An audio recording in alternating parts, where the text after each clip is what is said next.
produced political talk show discussing the issues that matter to you. This is Big Country Politics on KTAB. Thanks for being here for this week's edition of Big Country Politics. I'm Travis Ruiz. Victor Sotelo will join us in just a moment. All right, let's get straight to political headlines from across the nation state and the Big Country. Farming, increasingly a high-tech business, and that means farmers need internet access. The Senate Farm Bill includes millions in funding to improve broadband access for America's agricultural areas. Lawmakers hope the President and the House of Reps will get behind the planned commitment, even more money, to improve broadband infrastructure in rural areas. Our Capitol correspondent Bree Jackson has the story. Now more than ever, farmers are mixing old equipment with new technology. High-tech tools for seed applications and GPS monitoring are now a daily part of farm life. There's a growing field of connectivity all in our ag community. Senator Shelley Moore Capito wants to connect more farms to reliable internet service.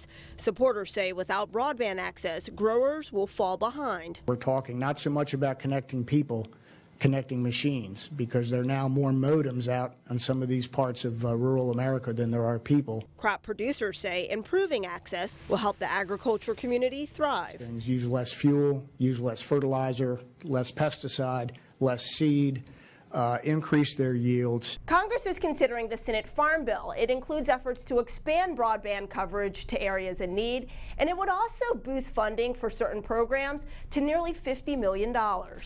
Capito says money from the spending bill will soon provide farmers with some relief. The USDA got $600 million to help us with our connectivity. In addition, lawmakers say they've planted seeds with the President about boosting broadband coverage through the infrastructure package.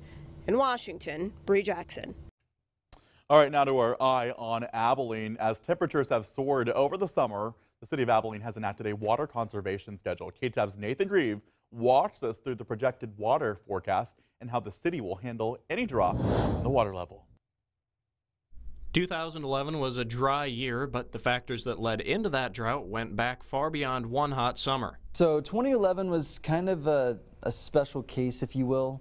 It was a culmination of La Nina, which is a climate pattern establishing in 2010, and that lasted through 2011, 2012, and even into 2013. This summer has been hotter than average, rainfall has been a bit low, and lake levels have started to drop slightly. If that continues, we could see even more restrictions on watering. Stage 1 is one time a week. Stage 2 would be once every 2 weeks, and then Stage 3 is once every 3 weeks. When we get down to Stage 3, Abilene would be in a very serious water crisis at that point. Fortunately, signs point toward rain in the near and possibly the distant future. We have a long summer to go through. We've got more rain chances in later this week.